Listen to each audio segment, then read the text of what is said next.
Maroc, la marche verte. Verte parce que le vert est la couleur de l'étoile sur le drapeau rouge marocain. C'était la couleur préférée du prophète Mahomet.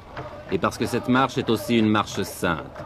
Du moins, c'est ce qu'on leur a dit aux Marocains quand on leur a demandé d'aller récupérer les arpents de sable colonisés par l'Espagne, le Sahara occidental, au cours d'une marche sans précédent dans l'histoire moderne.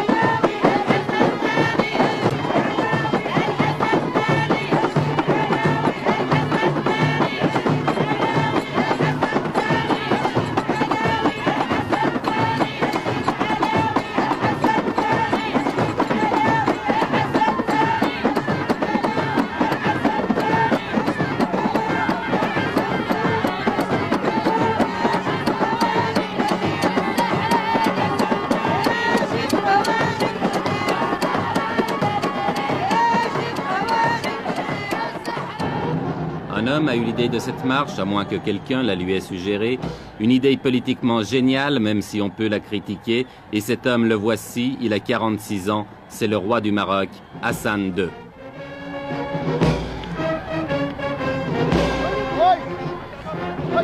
Avec la marche verte, Hassan II espère gagner sur tous les plans, faire oublier les problèmes intérieurs, se réconcilier avec son opposition, même de gauche, et surtout ressouder le peuple marocain dans un immense élan de nationalisme. On dit qu'il joue sa couronne dans cette opération et c'est vrai qu'elle n'est pas sans risque. La tension dans cette région du Maghreb est montée dangereusement et justement, le secrétaire général des Nations Unies, M. Kurt Waldheim, était venu ce jour-là pour en discuter avec le roi.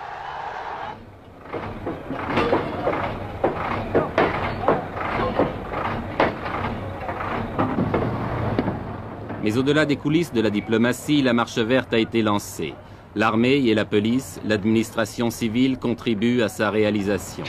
C'est presque la totalité des moyens de transport du pays qui ont été mobilisés, trains, autocars et camions rassemblés à Marrakech, devenue la capitale du grand départ.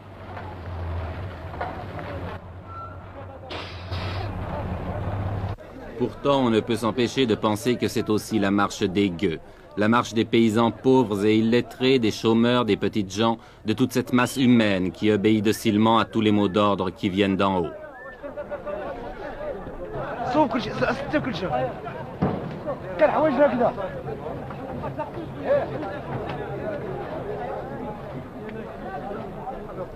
Le roi avait demandé 350 000 volontaires. Ils ont été presque le double à s'inscrire. Pour beaucoup, c'était l'occasion de faire pour la première fois de leur vie un grand voyage ou de voir la mer, bref, presque des vacances offertes et organisées par Sa Majesté.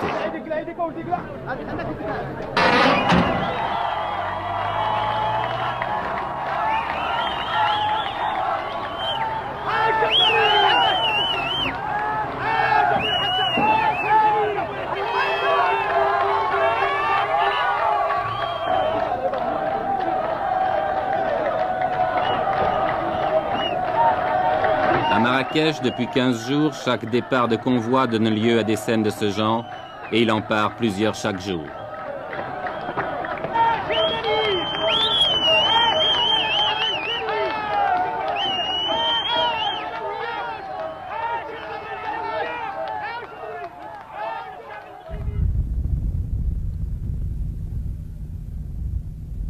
Ils sont partis de toutes les régions du pays, de toutes les provinces. Ceux qui venaient du nord ont parcouru plus de 2000 kilomètres, entassés par paquets de 50 sur chaque camion.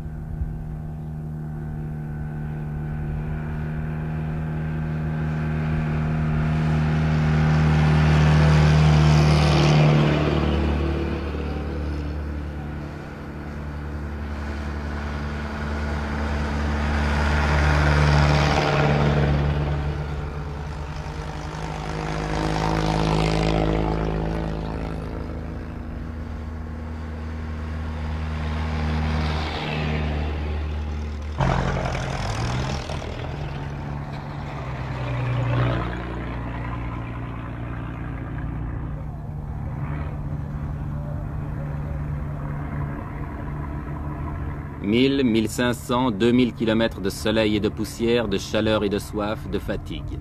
Mais tout a été prévu, sans doute depuis plusieurs mois, malgré le caractère spontané que le Maroc a voulu donner à cette manifestation.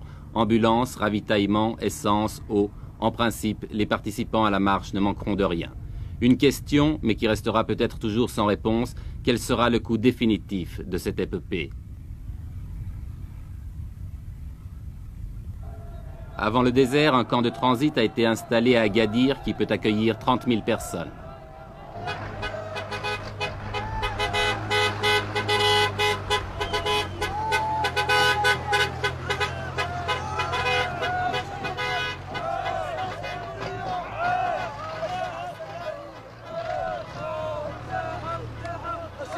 Vous venez d'où? De la province de Taza. C'est à combien de kilomètres d'ici? D'ici à peu près dans les 700 km. 700 à 800. Il y a combien de personnes qui sont venues de cette province?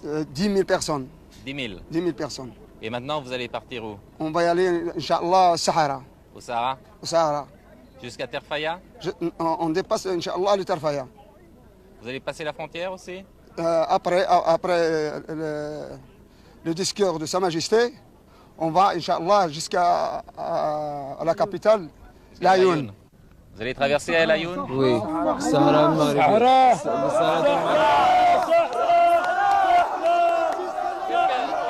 Qu'est-ce que ça signifie?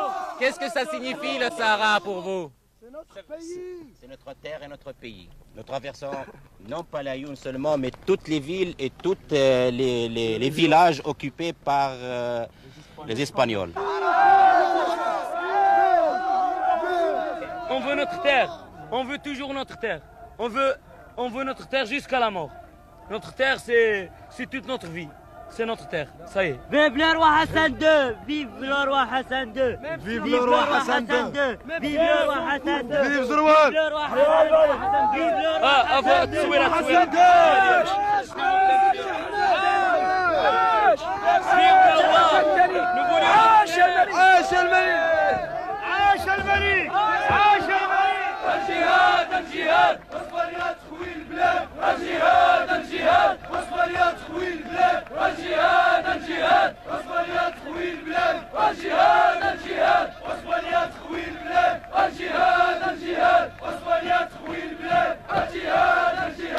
Cela fait plus de 2 semaines maintenant que les premiers convois ont pris la route du sud. Plus de 2 semaines de délire qui confine au fanatisme. Plus de 2 semaines que le Maroc vit dans la fièvre. Tout cela pour quelques milliers de tonnes de phosphate, vous demanderez-vous? Non, pas seulement. Tout cela aussi, du moins aux yeux du peuple, au nom du roi et de Dieu, si Dieu le veut, Inch'Allah.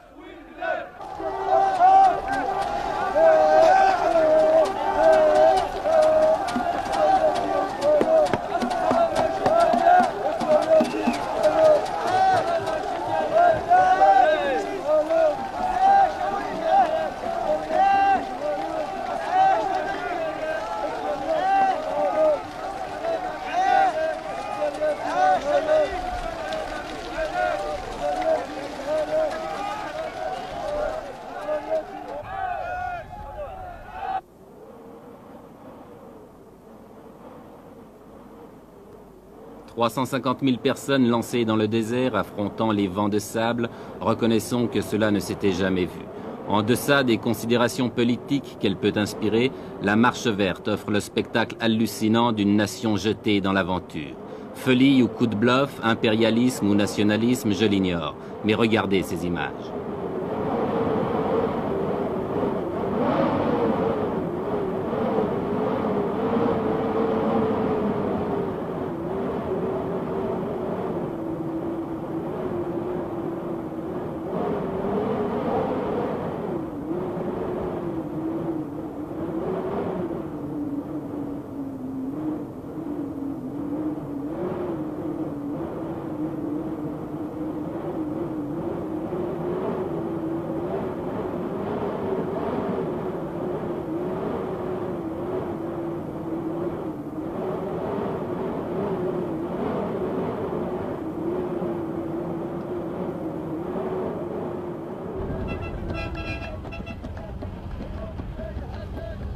350 000 personnes dans le désert, cela signifie 10 000. Oui, vous avez bien compris, 10 000 camions.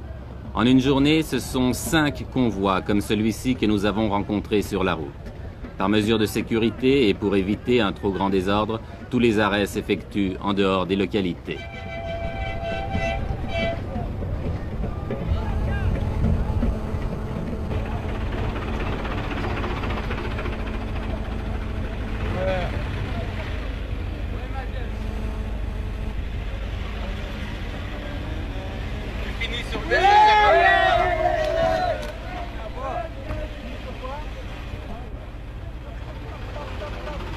Chaque fois que nous dépassons un convoi, nous retrouvons la même atmosphère, une atmosphère de frénésie. Et chaque fois aussi que nous interrogeons les gens, ils nous font les mêmes réponses. Écoutez.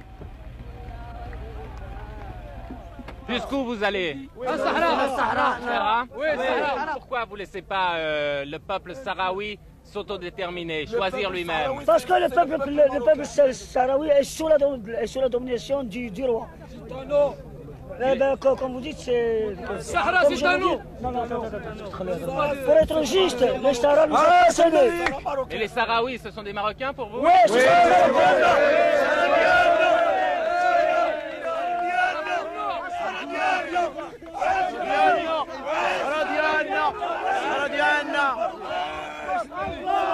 حسن هو حسن ده الله اكبر الله اكبر الله اكبر الله اكبر الله اكبر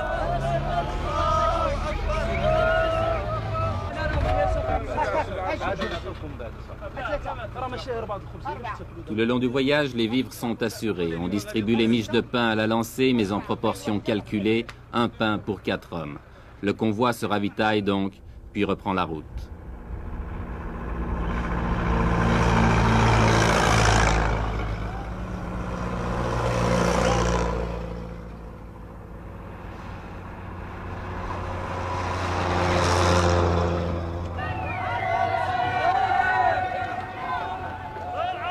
Oui, tout le Maroc vit à l'heure de la marche verte. Oui, c'est devenu une épopée nationale. Chaque traversée de ville en témoigne.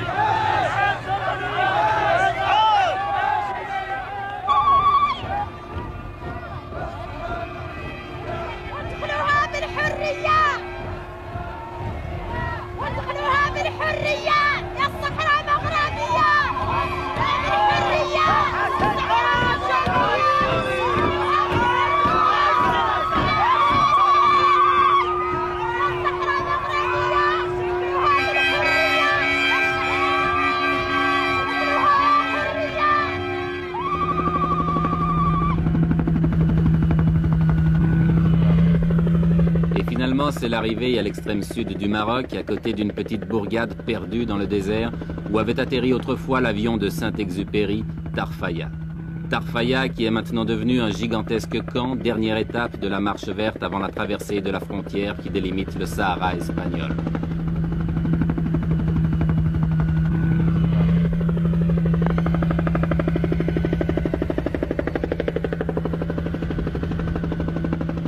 Dans ces alignements de tentes et de camions, on s'est installé province par province.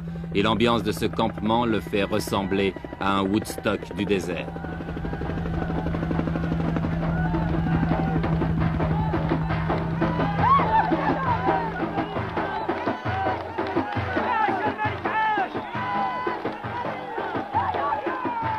Car c'est tous les jours la fête, organisée ou pas. Ici, c'est la fête parce que le Khaïd, le maire de Tarfaya, est venu rendre visite à ses innombrables voisins. Lui, qui vivait seul ou presque dans son bled oublié au fond des sables, que doit-il penser de ce fantastique rassemblement ?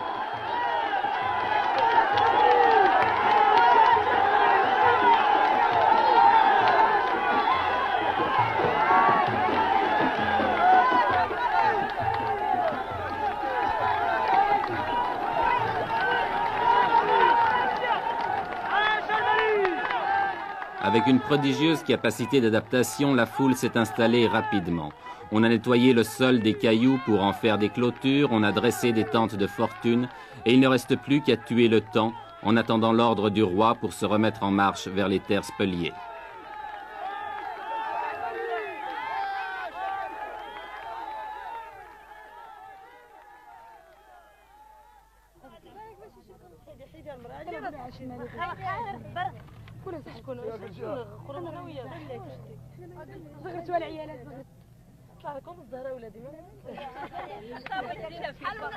Les vivres sont distribués par les organisateurs, mais comme on n'est jamais si bien servi que par soi-même, on s'est mis à faire la cuisine, à frire les beignets, à faire bouillir le thé de menthe ou même à cuire le pain.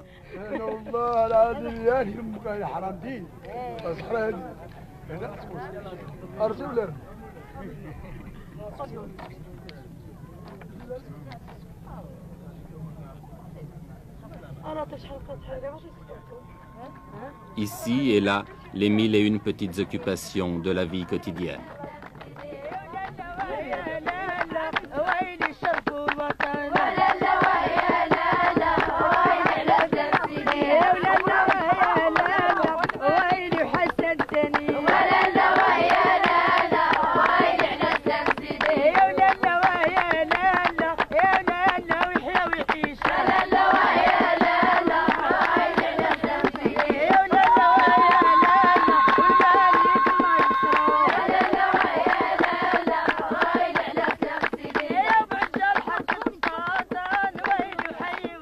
On danse, tandis qu'à quelques kilomètres de là, on se prépare peut-être à la guerre.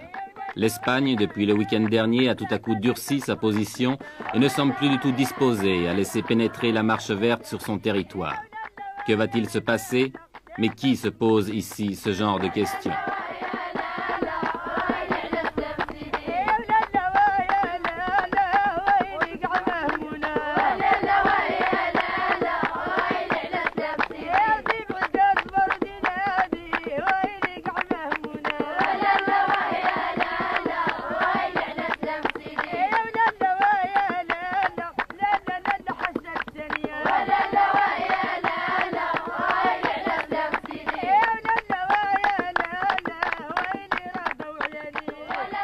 La marche verte n'a pas encore franchi la frontière, mais on ne voit pas comment elle pourrait maintenant s'arrêter, car ce qui est sûr, c'est qu'elle a dépassé le point de non-retour.